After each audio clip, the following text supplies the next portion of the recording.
Summoner's Rift.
An enemy has been slain.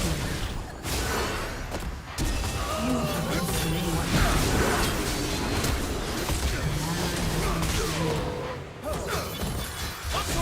An enemy has been slain. You have slain an enemy.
An ally has been slain. Double kill.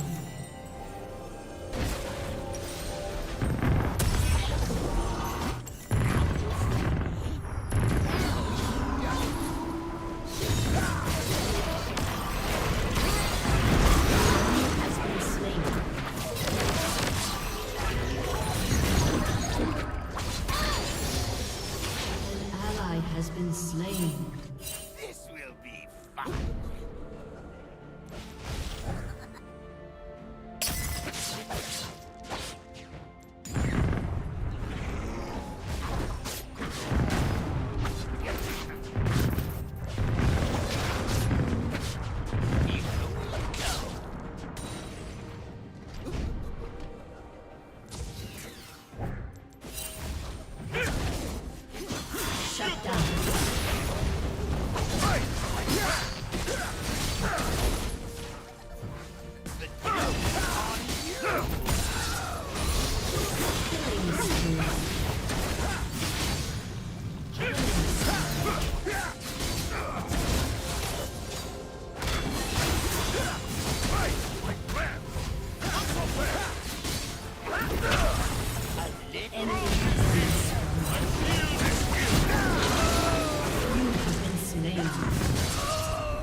Enemy double kill.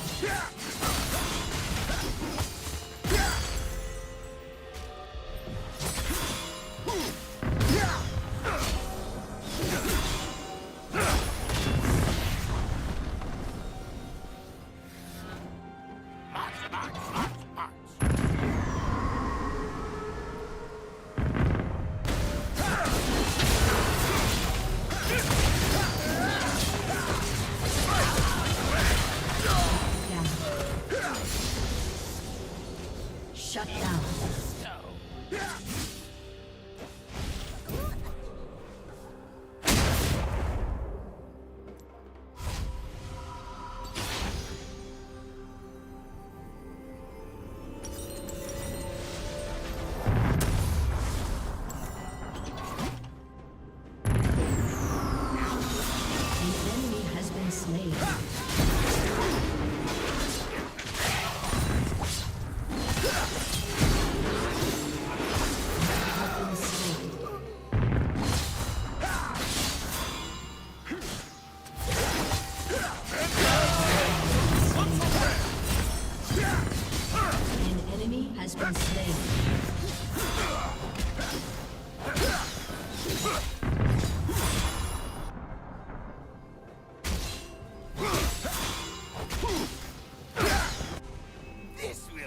Your turret has been destroyed.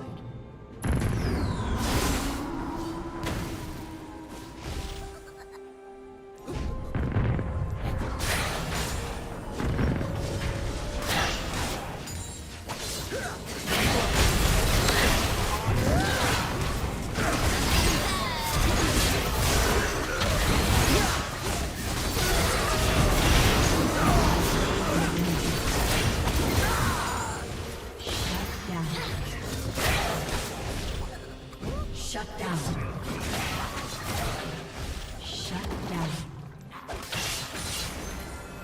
Shut down. Killing spree.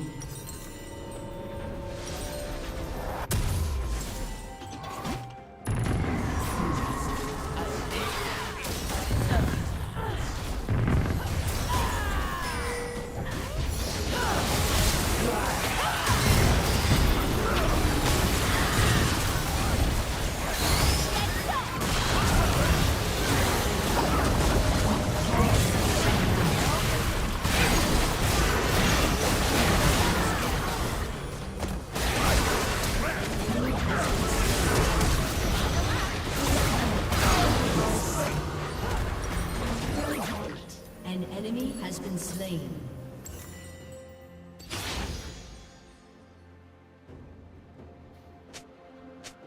Your team has destroyed a turret. March. Your team has destroyed a turret.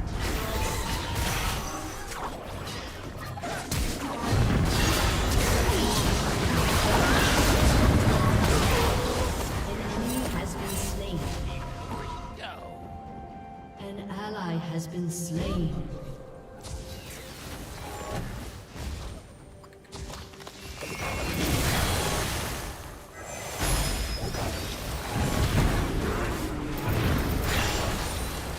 Just a little bit closer.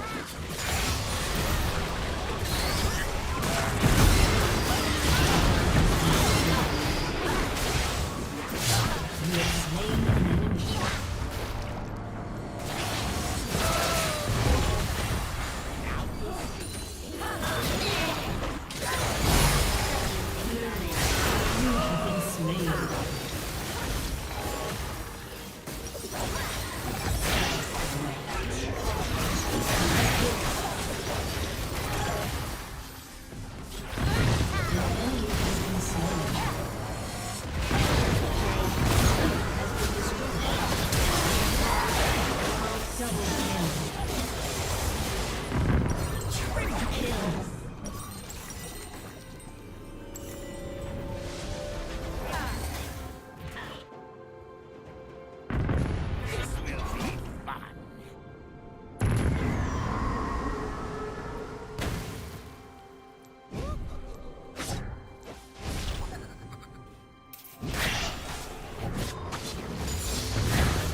Bring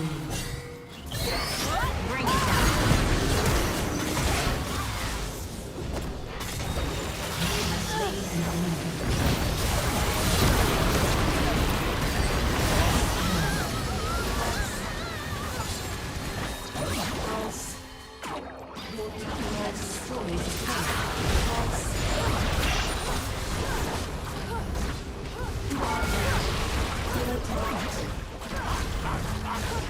Your team has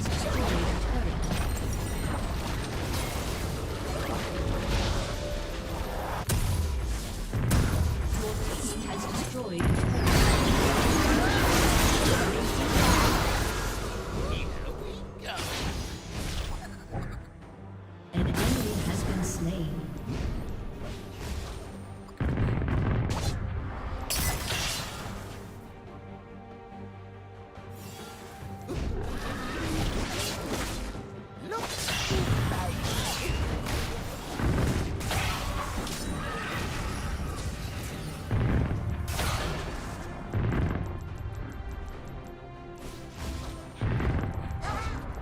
Rampage.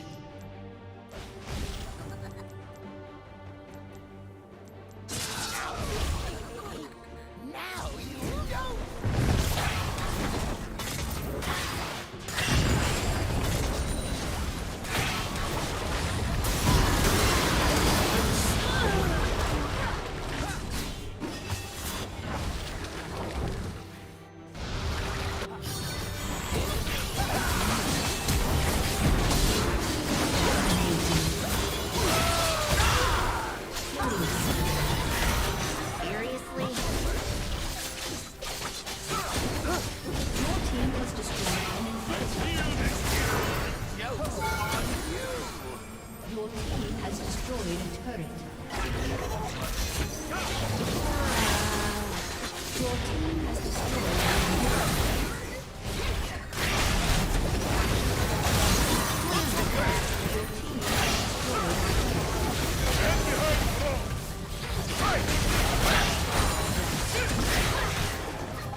Down.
Been slain.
Enemy rampage.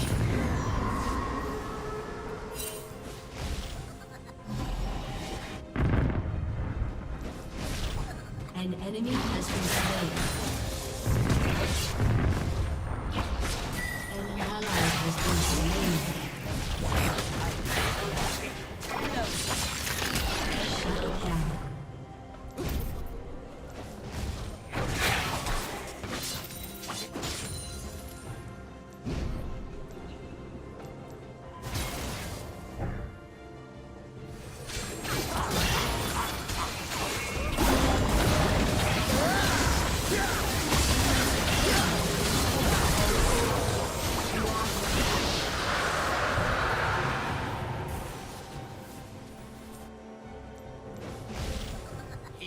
The enemy's inhibitor is respawning soon.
The black rose shall bloom once more.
Rift.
slain an enemy.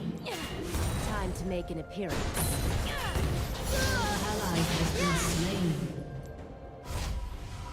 Enemy double kill. Killing spree. An ally has been slain.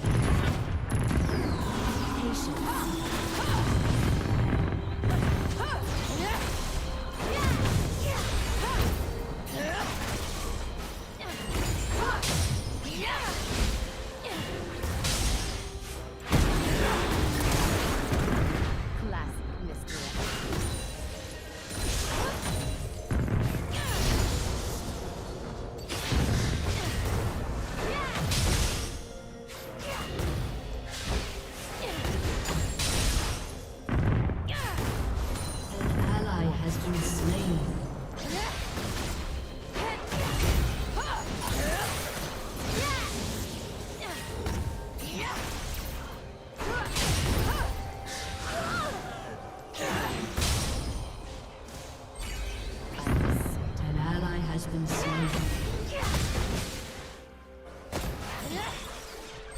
Enemy killing spree.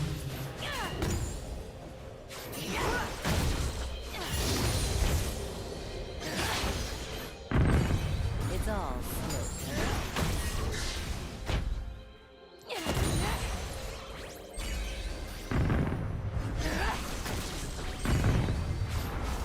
You have been slain.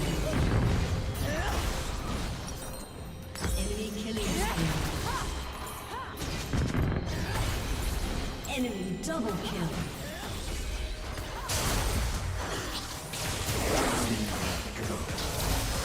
Would I lie?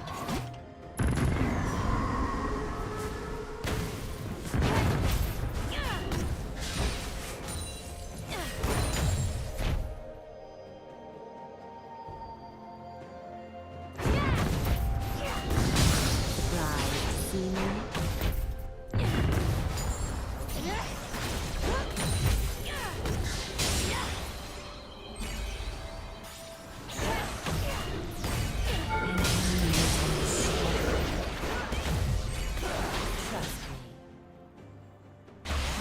An enemy has been slain. Shut down.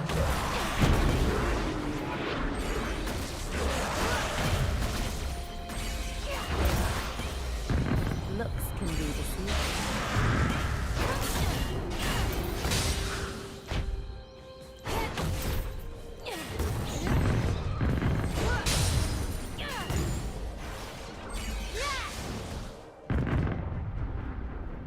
Where next?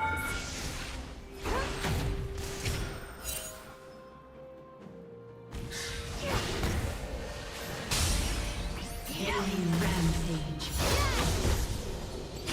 Enemy double kill. Right. Your turret has been destroyed. Enemy double kill.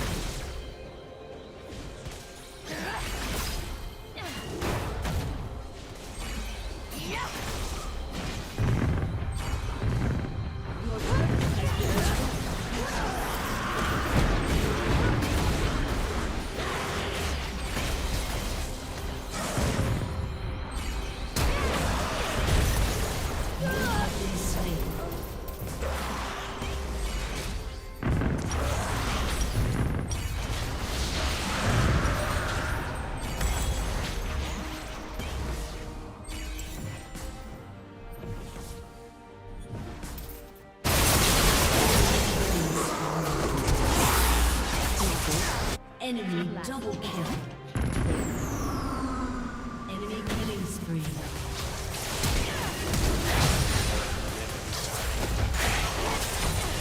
Shut down.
all smoke and mirrors.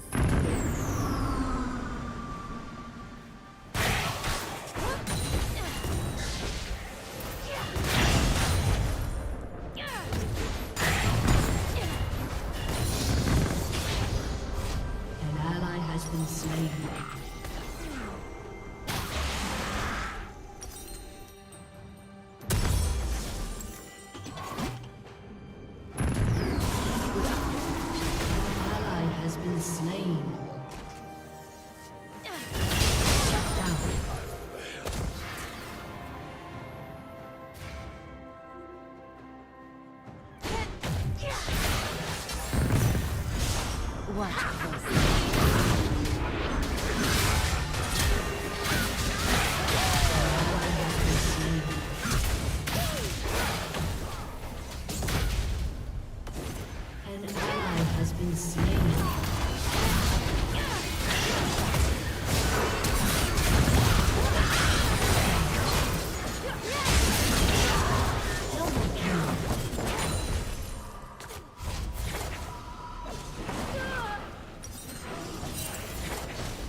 An enemy has been slain.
Enemy triple kill. Ace. You have slain an enemy.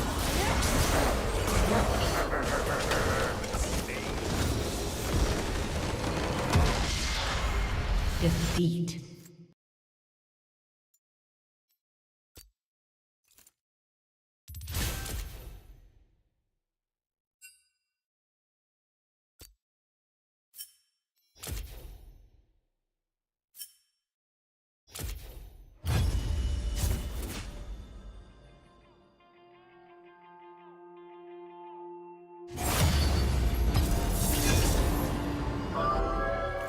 shall tremble at my Okay, so let's see the story, then we'll see a picture and we'll be done. So what does B star do? It invokes S internally, like it has S, it has the code of S, and it starts running S, and S is this black box simulator that asks queries, right? He asks the verifier, well, tell me, what's the next message? Remember, what can such a simulator do in order to simulate? The only thing it can do is to rewind the interaction, right? Reverse the arrow of time and repeatedly ask queries, and he'll ask the same question repeatedly. Like the third message, he will probe it many times, polynomially many times for each one of the questions. And what the cheating prover will do, he will supply his answers as if he were an honest verifier. But occasionally, okay, once for every message, we say, you know what, this message I'm going to forward out Your will, to a real my verifier. hands. I'm going to ask him for advice, what I should answer. And what he's hoping for, what P star is hoping for, is that eventually when the simulator outputs a transcript, it is this query that he will output in the transcript. And he will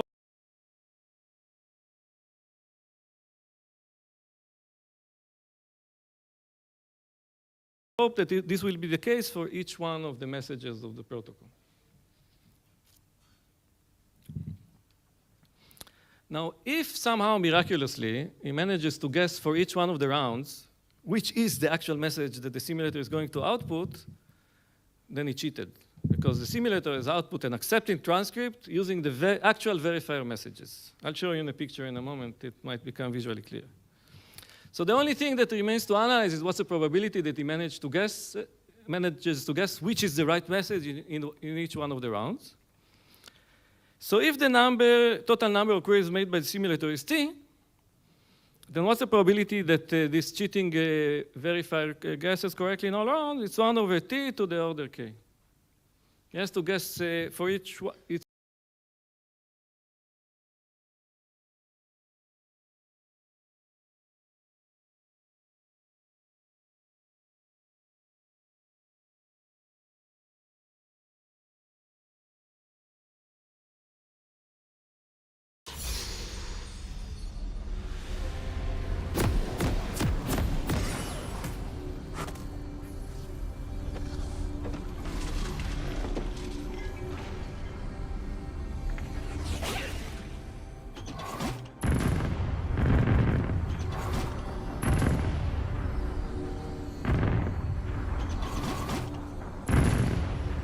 Welcome to Summoner's Rift. Each one of the rounds he has to guess. And remember, K. I am 30 a seconds until minions spawn.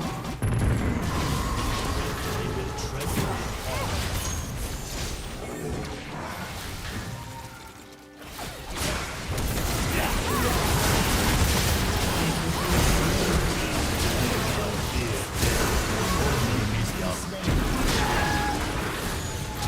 Enemy double kill. Skill must be tested. An ally has been slain. Minions have spawned.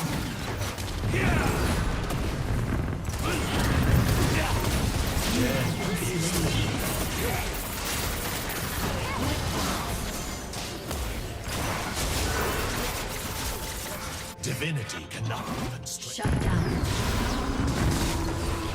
Enemy killing spree.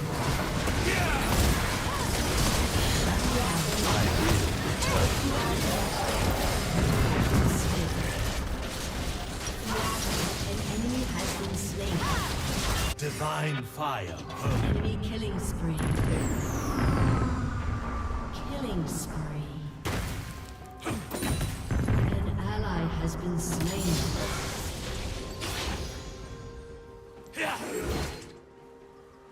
Each battle brings me one step closer to perfection.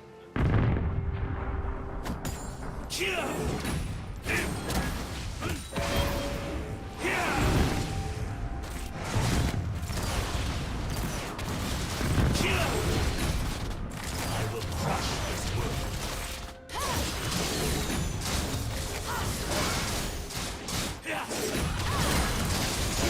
An ally has been slain.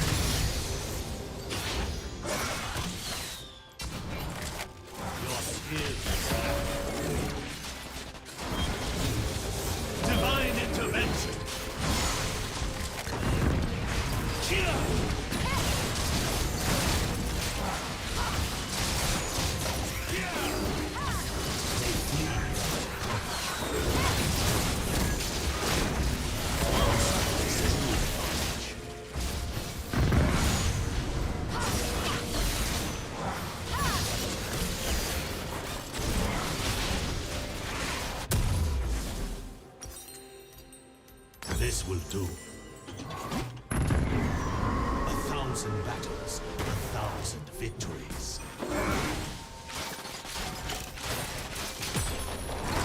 Opportunity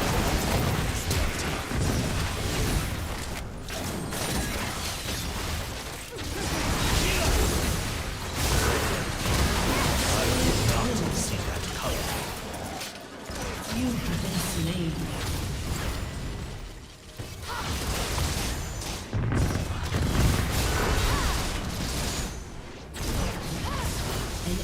Skill must be tested. An ally has been slain.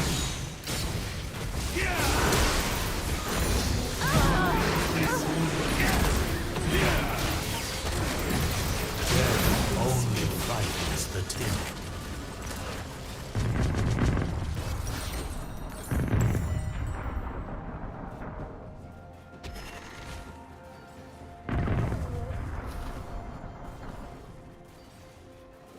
Divinity cannot be cut.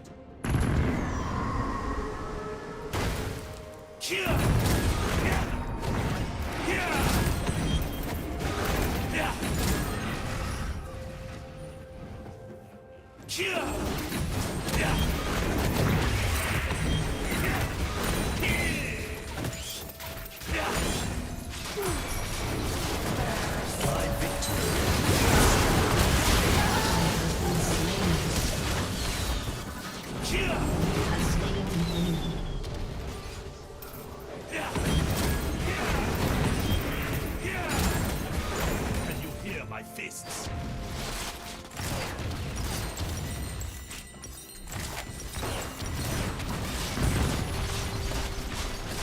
What mortal trinkets?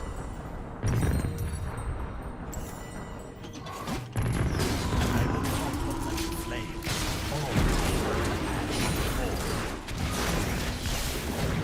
An enemy has been slain.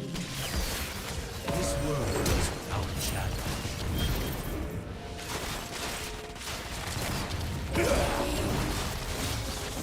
An ally has been slain.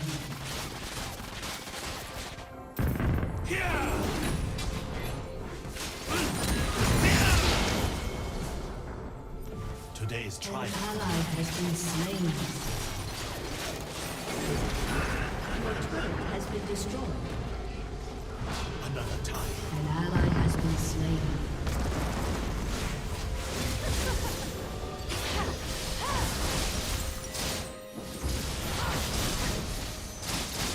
An offering for the gods.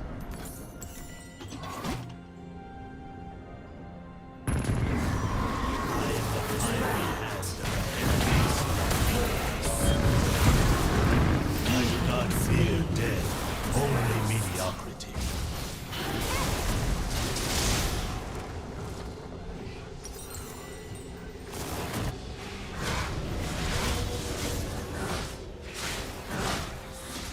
Enemy killing spree.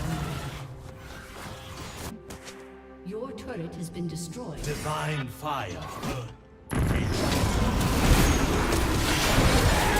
Has been slain. Shut down.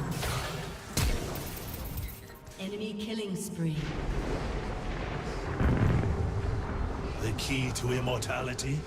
Being better than everyone else. Shut down.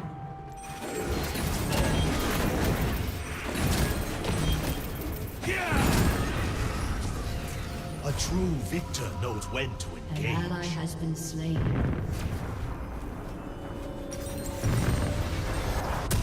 This will do. An ally has been slain.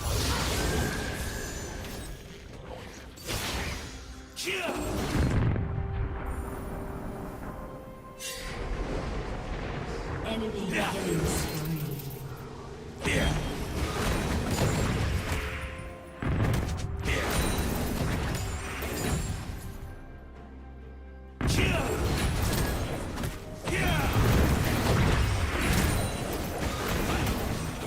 My victory.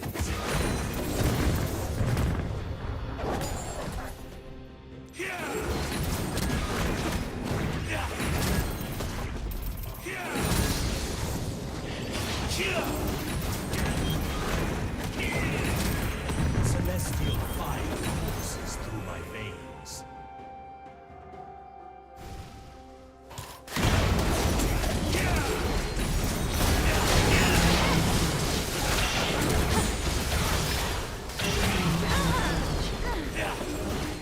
Mortal Enemy fear. double kill.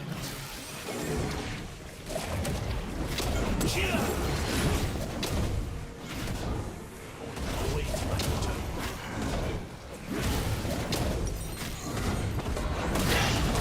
Has been destroyed. But mortal trinkets. I see all. Your turret has been destroyed. An ally has been slain. The mark I leave will last an eternity.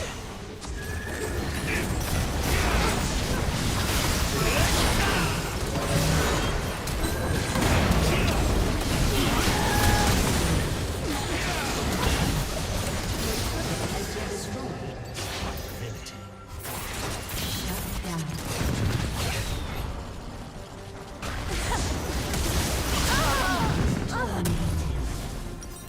An offering for the gods.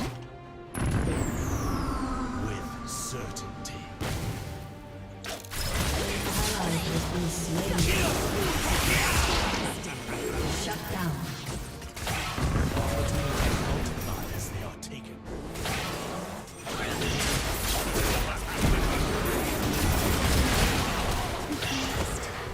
ally has been slain.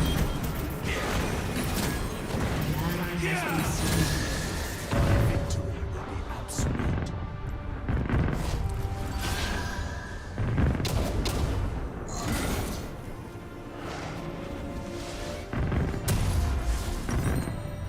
This will do. The world is power. The world is force. Kia!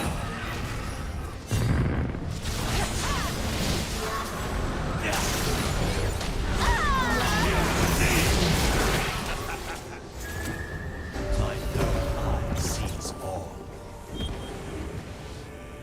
I expect Shut down. perfection. Enemy double kill.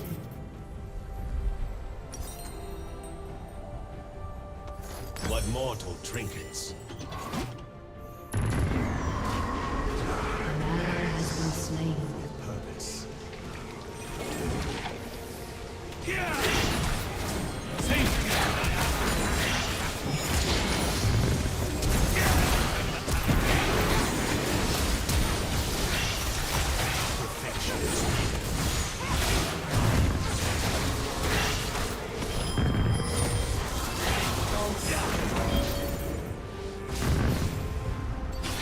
A true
skill must be tested.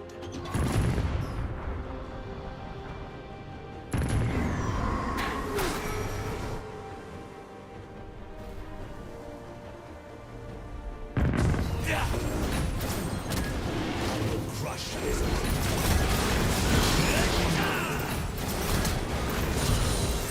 Shut down.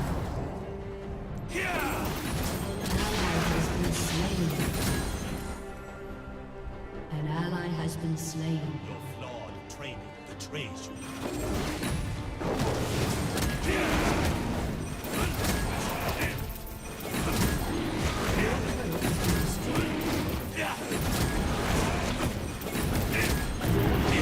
Has been destroyed. An ally has been slain. Opportunities multiply as they are taken.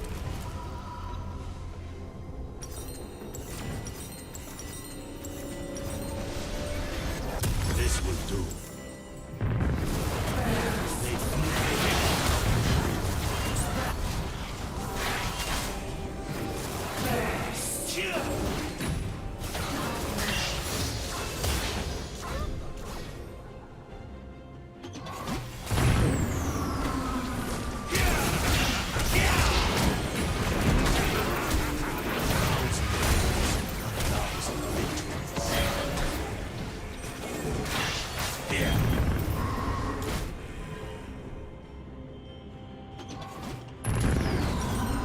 What mortal trinkets?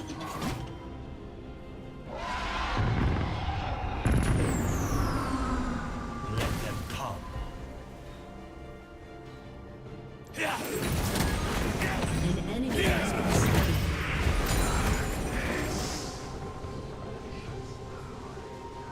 Safety to my allies. An ally has been slain.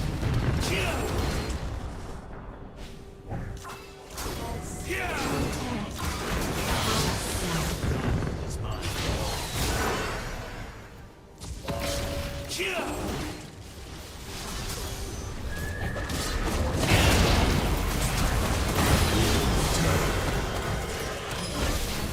Shut down.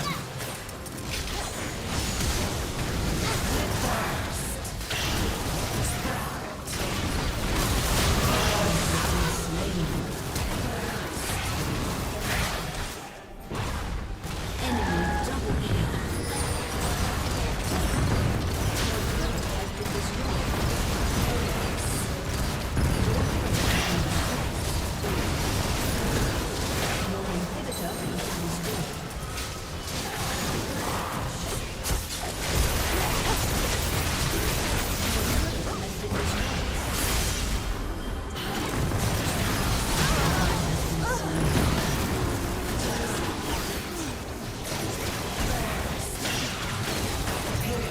Has been destroyed. Your inhibitor has been destroyed. Has been destroyed. Not see that coming. Defeat. Is a constant. This is a constant round protocol. So if t is a polynomial, then 1 over t to the k is 1 over t to a polynomial. And this is what we claimed. We claimed that the cheating prover succeeds with 1 over polynomial probability. So let's just see it as a picture. So we have the simulator here, S of x. This cheating prover that we're building runs S of x in his belly, and the simulator asks him queries. The cheating prover replies, but occasionally he forwards the message to the verifier and uses his reply instead. And we just hope that the simulator eventually outputs these messages. As a simulation, you can set things up so that without loss of generality, the black box simulator must output messages, only messages that he asks about. These are technical details, but they can be taken care of. He manages to guess for each one of the rounds which is the actual message that the simulator is going to output, then he cheated. Because the simulator has output an accepted transcript using the actual verifier message. Your will. I'll show you in a picture in a moment. It might become visually clear. So the only thing that remains to analyze is what's the probability that he manages to guess which is the right message in each one of the rounds. And the reason it's negligible is because in the definition of zero knowledge, we require the transcript to be computationally distinguishable or statistically close to the real one. They're really close in this computation. Suppose not, then we're going to build a cheating prover for the language. And the cheating prover will convince the verifier that X is in the language, despite of it not being in the language, with the 1 over polynomial probability. This is in contradiction to the fact that to the assumption that the protocol has negligible soundness error. So we'll beat a B star that cheats with 1 over polynomial probability, even though it's not supposed to cheat with that large probability. Okay, so let's see the story, then we'll see a picture and we'll be done. So what does B star do? It invokes S internally. The black rose shall the bloom code of once S, and more. it starts running S, and S is this black box simulator that asks queries, right? He asks the verifier, well, tell me, what's the next message? Remember, what can such a simulator do in order to simulate? The only thing he can do is to rewind the interaction, right? Reverse the error of time and repeatedly ask queries, and he'll ask the same question repeatedly. Like the third message, he will probe it many times, polynomially many times for each one of the questions. And what the cheating prover will do, he will supply his answers as if he were an honest verifier. But occasionally, okay, once for every message, we say, you know what, this message I'm going to forward out to a real verifier. I'm going to ask him for advice, what I should answer. And what he's hoping for, what B star is hoping for, is that eventually when the simulator outputs a transcript, it is this query that he will output in the transcript. And he will hope that this will be the case for each one of the messages of the protocol. Now, if somehow miraculously he manages to guess for each one of the rounds which is the actual message that the simulator is going to output, then he cheated, because the simulator has output an accepting transcript using the actual verifier messages. I'll show you in a picture in a moment. It might become visually clear. So the only thing that remains to analyze is what's the probability that he manages to guess which is the right message in each one of the rounds. So if the total number of queries made by the simulator is t, then what's the probability that this cheating verifier guesses correctly in all rounds? It's 1 over t to the order k. He has to guess for each one of the rounds, he has to guess. And remember, k is a constant. This is a constant round protocol. So if t is a polynomial, then 1 over t to the k is 1 over t to a polynomial. And this is what we claimed. We claimed that the cheating prover succeeds with 1 over polynomial probability.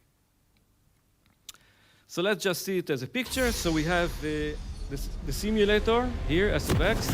This cheating prover that we're building runs S of x in his belly, and the simulator asks him queries.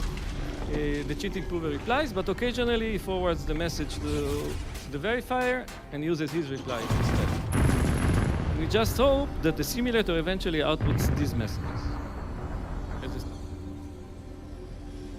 Welcome to Summoner's Rift. Where next? 30 seconds to minion start.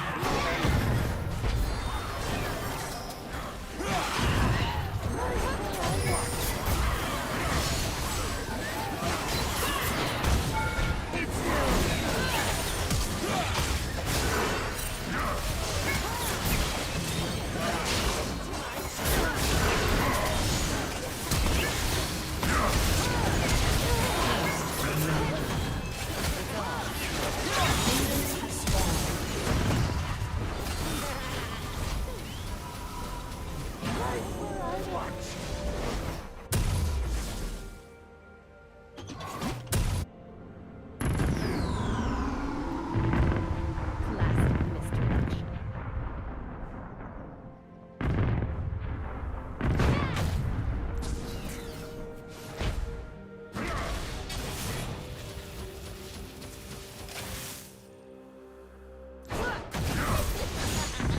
What a treat.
time to make an appearance.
It's all smoke and mirrors.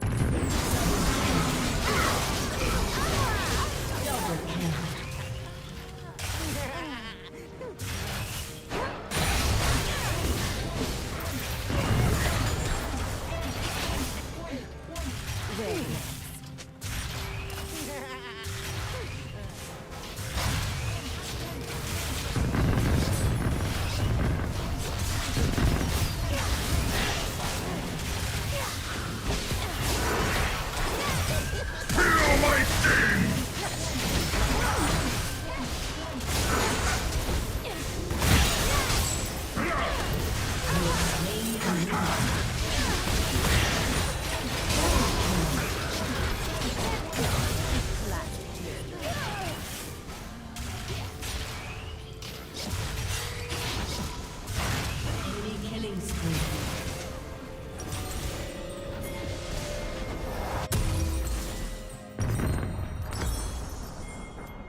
Looks can be deceiving.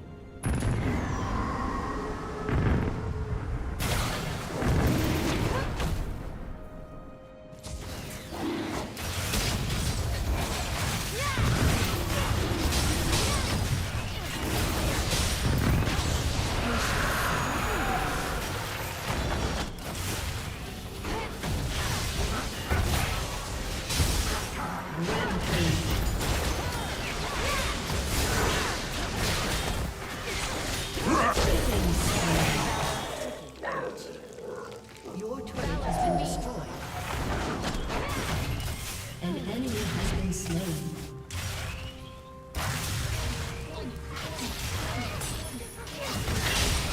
An enemy has been slain.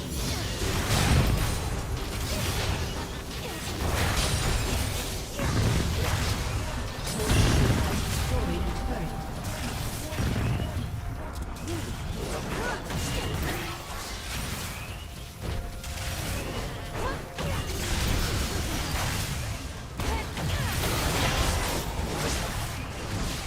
It's all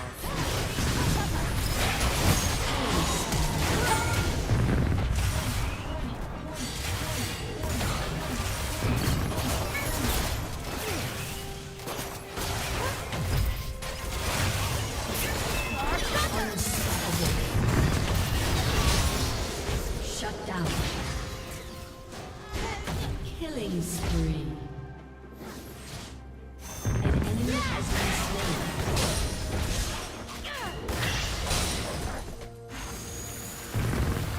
when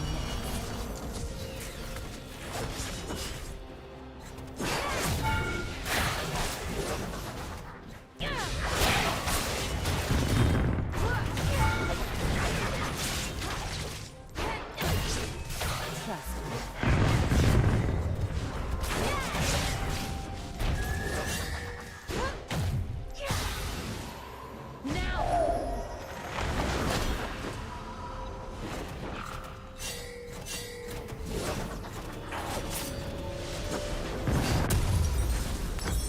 Looks can be deceiving.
Patience, summoner.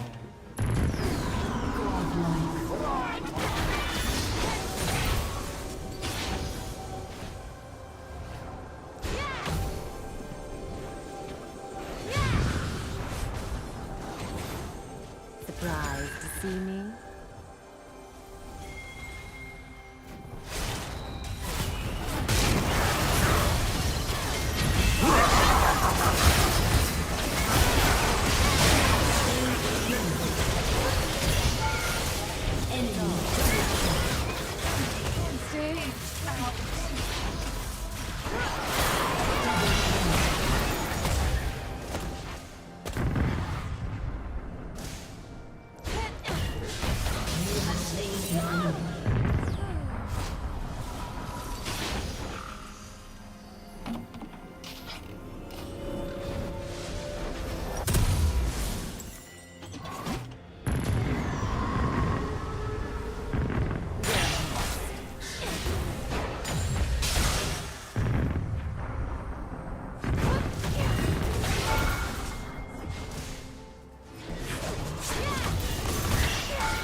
Legendary.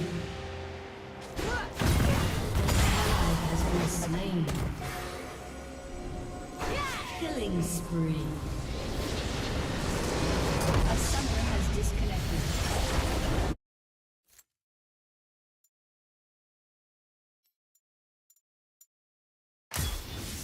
The simulation, you can set things up so that without loss of generality, the black box simulator must output messages, only messages that he asks about. These are technical details, but they can be taken care of. So that's it. We showed that you cannot have constant round, negligible error, black box zero knowledge proofs for languages outside of BPP.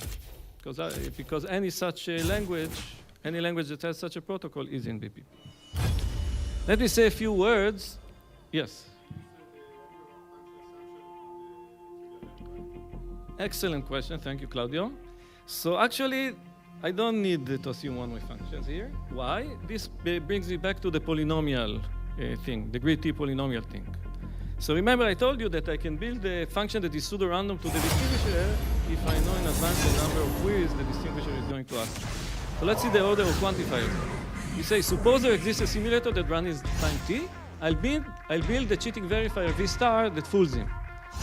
This cheating prover that we're building runs S of x in his belly, and the simulator asks him queries. The cheating prover replies, but occasionally he forwards the message to the verifier and uses his reply instead. We just hope that the simulator eventually outputs these messages. As a simulation, you can set things up so that without loss of generality, the black box simulator must output messages, only messages that he asks about. These are technical details, but they can be taken care of. Reply instead. And we just hope that the simulator eventually outputs these messages. As a simulation, you can set things up so that without loss of generality, the black box simulator must output messages, only messages that he asks about. These are technical details, but they can be taken care of. So that's it.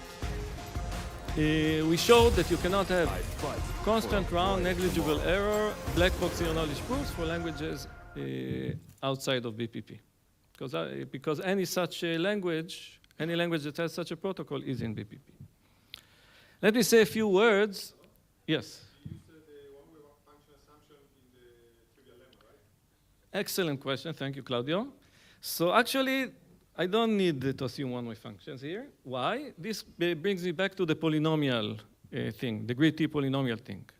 So remember, I told you that I can build a function that is pseudo-random to the distinguisher if I know in advance the number of queries the distinguisher is going to ask. So let's see the order of quantifiers. We say, suppose there exists a simulator that runs time t. I'll build the cheating verifier v star that fools him. So I can make v star hold in its belly a degree T polynomial that will be perfectly indistinguishable from it.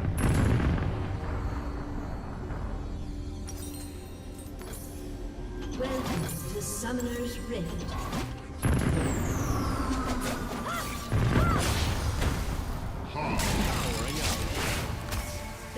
seconds until minions spawn.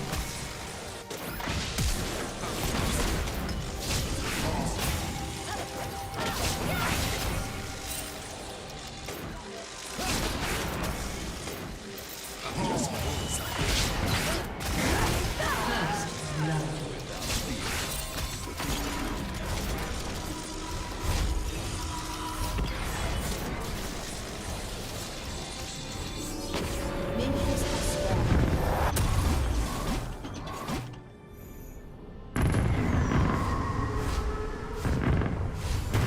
Pave the way.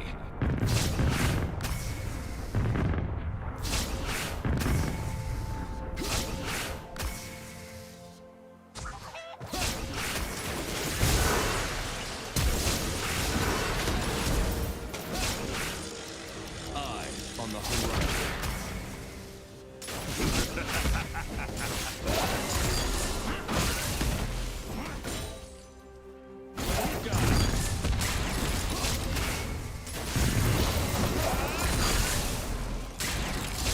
I will light our path.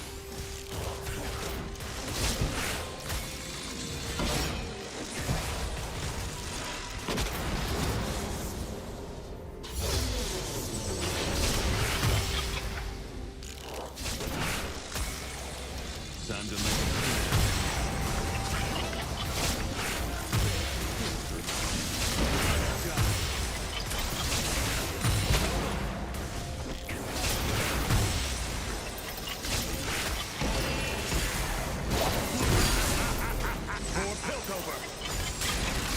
Ally has been slain.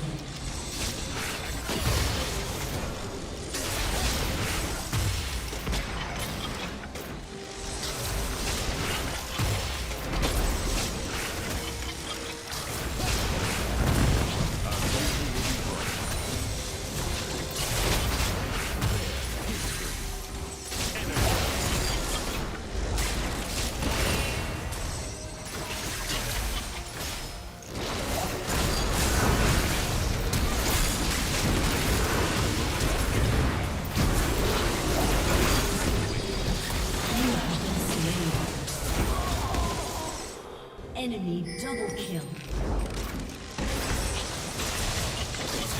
enemy has been slain. never a wrong step.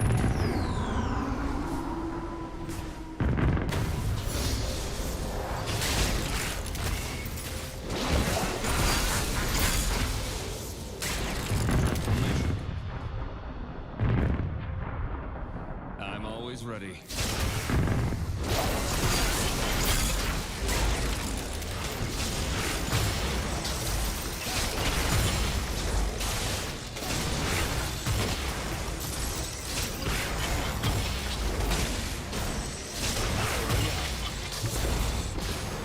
An enemy has been slain.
light our path.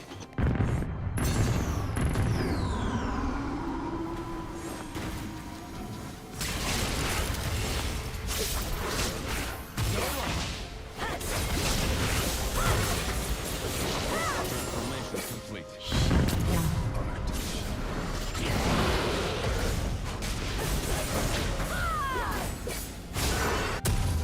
Time to make a stand. An enemy has been slain. Killing spree.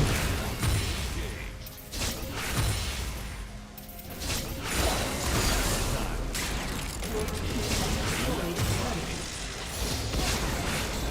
Future will be bright.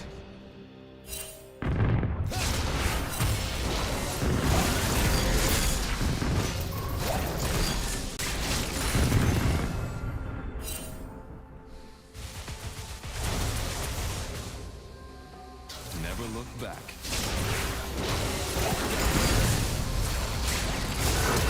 Complete.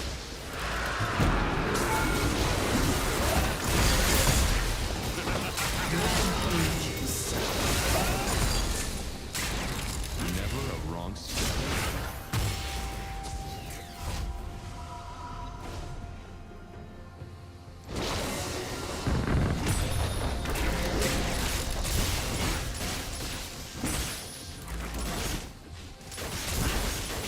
I'm always ready.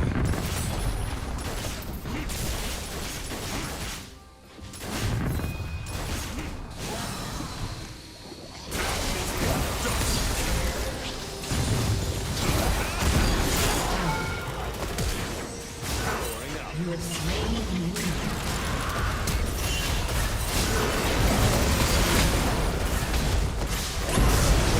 You have been slain. An enemy has been slain.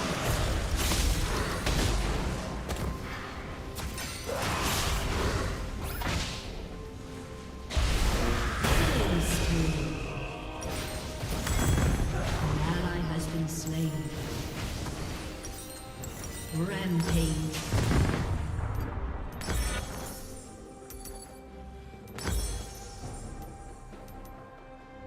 Without fear.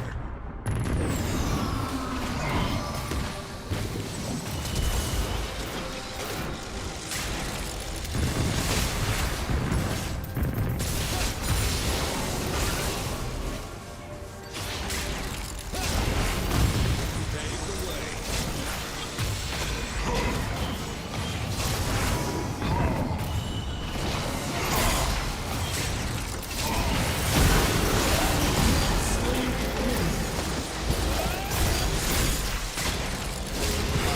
Rampage.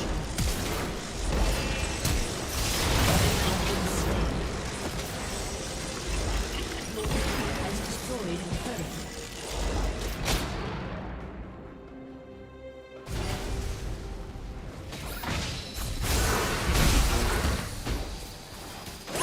Your team has destroyed a turret.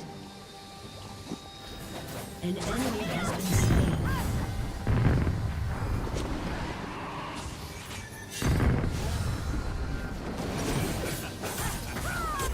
I will light our path.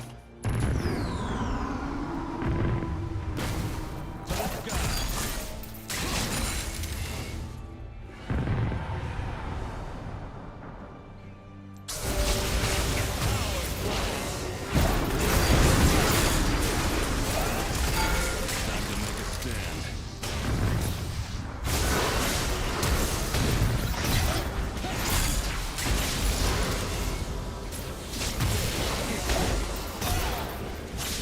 You have been slain.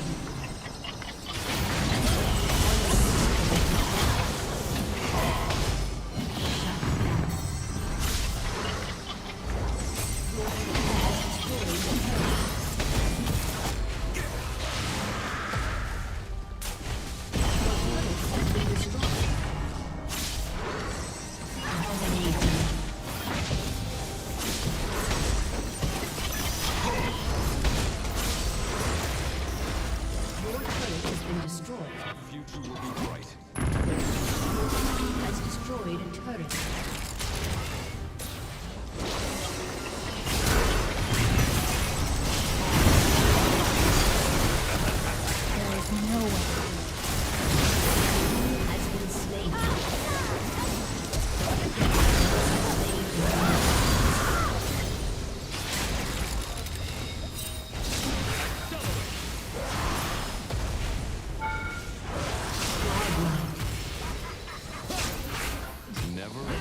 stand.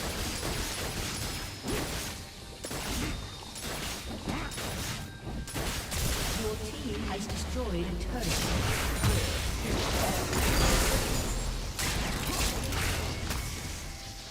Shut down.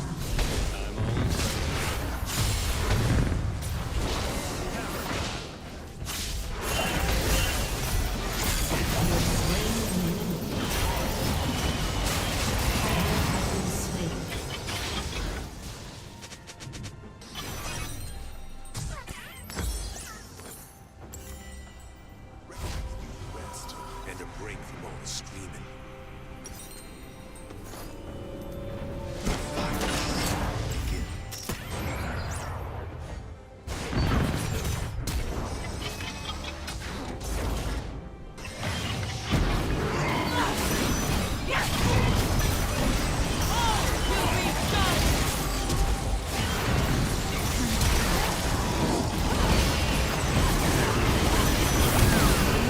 Slain.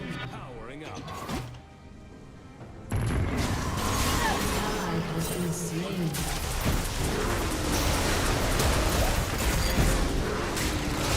Enemy has been slain.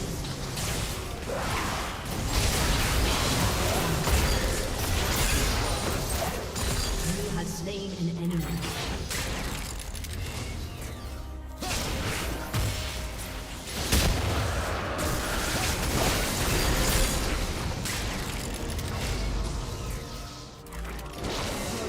Has been destroyed. Without fear.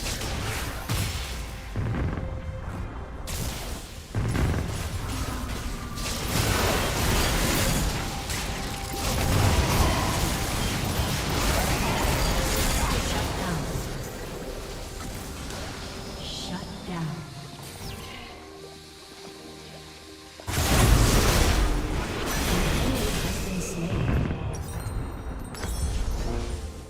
Sentence expunged. You're free to go.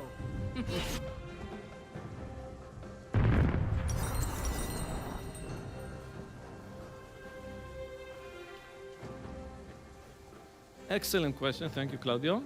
So actually, I don't need the Tosimon here. Why? This brings me back to the polynomial thing, the grid T polynomial. So remember, I told you that I can build a function that is pseudo-random to the distinguisher if I know in advance the number of queries the distinguisher is going to ask me. So let's see the order of quantifiers here. We say, suppose there exists a simulator that runs Pave the way.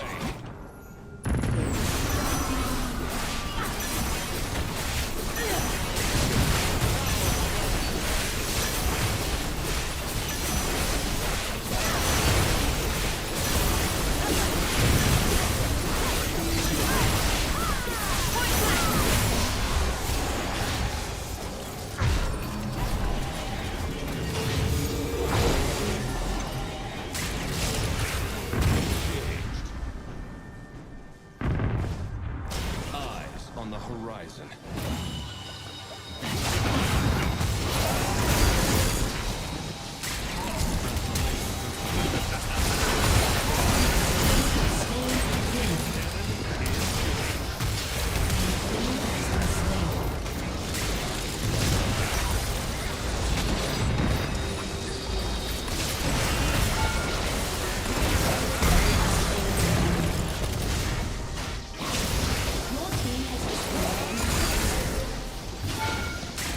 Transformation complete. Time to make a stand.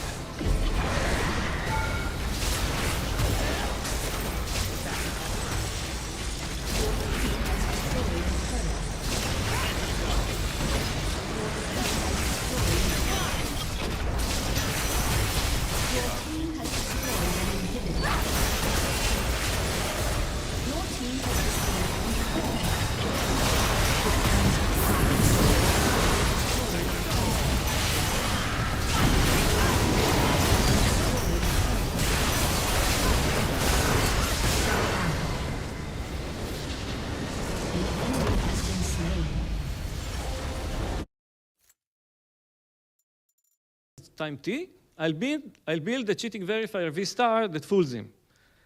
So I can make v star hold in its belly a degree T polynomial that will be perfectly indistinguishable from a simulator, from the simulator's point of view. So I don't need to assume anything with respect to pseudo-randomness of the function. So it's time t. I'll build a cheating verifier v star that fools him. So I can make v star hold in its belly a degree T polynomial that will be perfectly indistinguishable from a simulator, from the simulator's point of view. So I don't need to assume anything with respect to pseudo-randomness of the function. So it's nice. Sometimes you can abuse the quantifiers and use them against the simulator. Okay.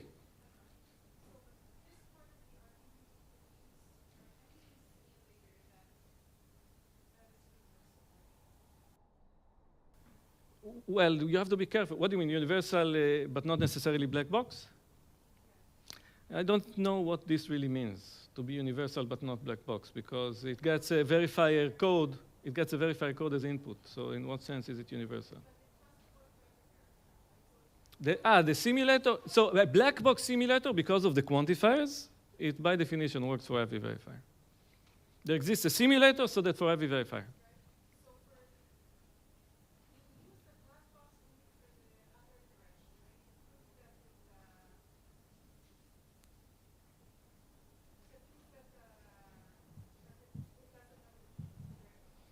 Well, I don't even, yeah, so let me think. Do you need to be even explicit about saying it doesn't know the key? No, I don't think so. You will run a reduction. You say, otherwise I'll break the pseudo-randomness of the function. Yes. Yes. So which brings us actually to the next topic, program obfuscation. So what's the relation to program obfuscation? So let me just say in one slide what is program obfuscation. It's a way to take a program, a code of a program or a circuit that computes a function that gets an input x and output y. You compile it into a functionally equivalent program that has the same input-output relation. It's an obfuscated program, but this program is effectively a black box. The only thing that it reveals to us is the input-output relationship, nothing more. There's a way to define it, actually closely related to simulation and zero knowledge. We'll not get into it. And you can use this to turn our V star into a black box. So you could potentially think of turning this black box impossibility result into a non-black box impossibility result, right? You're saying, here is our verifier that we built in this Goldreich capture result. Let's obfuscate it and give it to the simulator. What can he do with this thing? He can just ask input outputs, and all the argument follows. The problem is that we don't know how to obfuscate in general. Certainly, in particular, not according to this strong definition. And moreover, for pseudo-entropic functions or pseudo-random functions, we also don't know how to do that. It's not even for contrived function that we don't know to do. As soon as the function is a pseudo-random function, we don't know how to obfuscate it. So we won't be able to extend this black box impossibility result to a non-black box impossibility result. And indeed, after the break, in the next talk, we'll see how to build a non-black box simulator that gets around this impossibility result. I just want to mention a result by Bitansky and Panet from 2012, and I also mention it at the end of the next talk, which is intriguing from the following reason. If you have a negative result for obfuscation, if you have something that cannot be obfuscated, you can use it to turn it into a positive non-black box result for zero knowledge. It's a very intriguing connection, which is closely related to what we just saw. Okay, so let's go to the last topic of this part of this lecture. Yes? Yes, I just said it's true, and I will skip the proof. I will not show you. Sorry. Okay, so we're switching to parallel composition. A theorem by Feige from 1990. Feige was the first person to consider the notion of parallel composition, and I want to distinguish here between composition and repetition. So we use parallel repetition to reduce the soundness error, let's say in a witness indistinguishable protocol. And here we're talking about composition, where we assume that the verifiers are not necessarily tied together. as far as the prover is concerned, is running many different protocols. It's not all bundled into one protocol. This is composition. And Feige showed the counterexample. He showed that there exists a zero-knowledge protocol that does not retain its zero-knowledge properties when you run it twice in parallel, even twice. So the prover could lose its zero-knowledge property as soon as you run the protocol twice. And the way it does it, I'll again give you just the high-level idea. From this point on, it's only going to be high-level.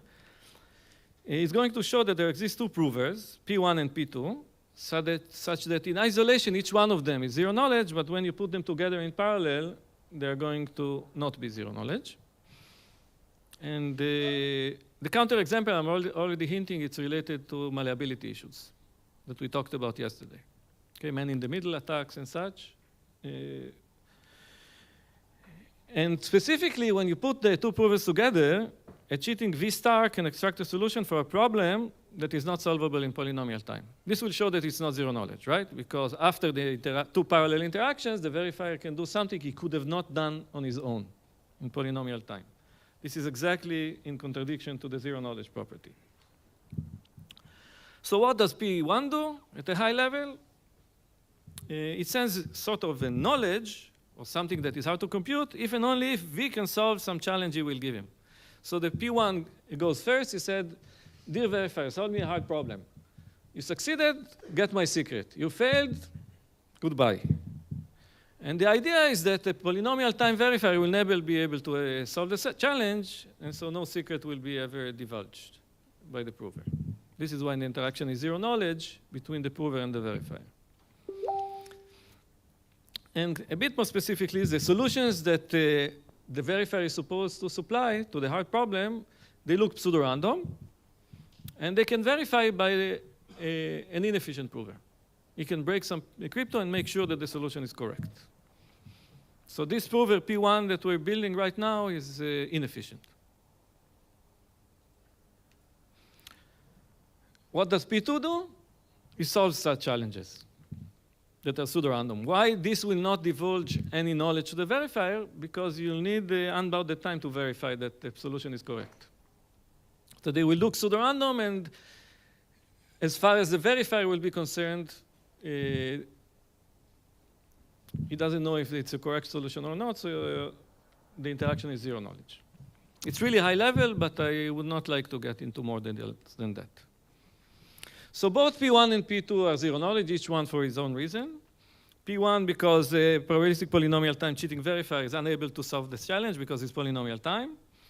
And so P1 will not sell knowledge, I already told you that. And P2 is zero knowledge because the solution cannot be verified in polynomial time. So what happens when you run the two things in parallel? Here's how it looks like. P1 sends the challenge to this V star. V star sends the challenge to P2. P2 solves the challenge for him. V star forwards the solution and then gets the secret. That's the idea at a high level. So we compose these two protocols, different protocols, unbounded provers. And even though each one of them is individually zero knowledge, their combination leaks information to the cheating verifier. This can be made to work even for polynomial time provers, because right now I've been using unbounded provers by using statistic blinding commitments and zero knowledge proofs of knowledge. No details supplied. What do this puzzle look like? You commit and prove that you know the solution. Okay. Now let me say a few words about concurrent composition, very cool area. We're talking about a scenario where the single prover trying to protect a secret, and he's talking to many verifiers concurrently. And the difference between this and parallel composition is that in parallel composition, all the messages are synchronized. All the first messages are sent at once, second messages at once, and so on. The concurrent setting, which is quite realistic if you think of protocols being executed on the internet or concurrently, the messages are interleaved, and the scheduling of the messages is maliciously chosen. It's arbitrary, chosen in the worst case. Of course, sequential and parallel composition are special cases, but there's much more freedom here. You can schedule the messages in whatever way you want. So let's see an example. So here you have on the left the prover. I'm being told that Joe Killian uses these pictures, so it's a big honor for me to use the same pictures as Joe Killian. And you have one verifier, malicious verifier, that controls, let's say, n verifiers. Each one of them is talking with the prover, and the scheduling of the respective messages of the protocol is interleaved according to some schedule. So here's an example of a schedule. First two messages are sent. We're talking about 4 message protocols now, for instance. Then the nested protocols are completed, and this is the order in which the protocols proceed. So you have n protocols. Each one of them is 4 rounds, and this is the scheduling of the messages. I hope you managed to follow. So you open first 2 messages of all protocol, and then close in the reverse direction. Now, suppose a simulator is required to prove that this thing is zero knowledge. Okay, sorry. How do I go back? Here. You're supposed to show that this interaction was zero knowledge. And it's a black box simulator. What can a black box simulator do? You can attempt to rewind the verifier, and it will attempt to rewind here, between the second and the third message.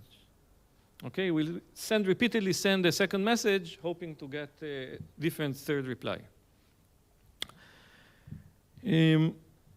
And now let's think of a verifier that is very similar to the Goller-Kavchik verifier.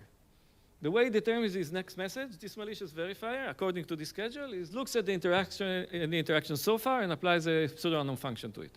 So the next message is unpredictable, and as soon as you rewind and change something in the past, the new message is random and independent from the previous one. So every rewinding will result in a totally fresh random message.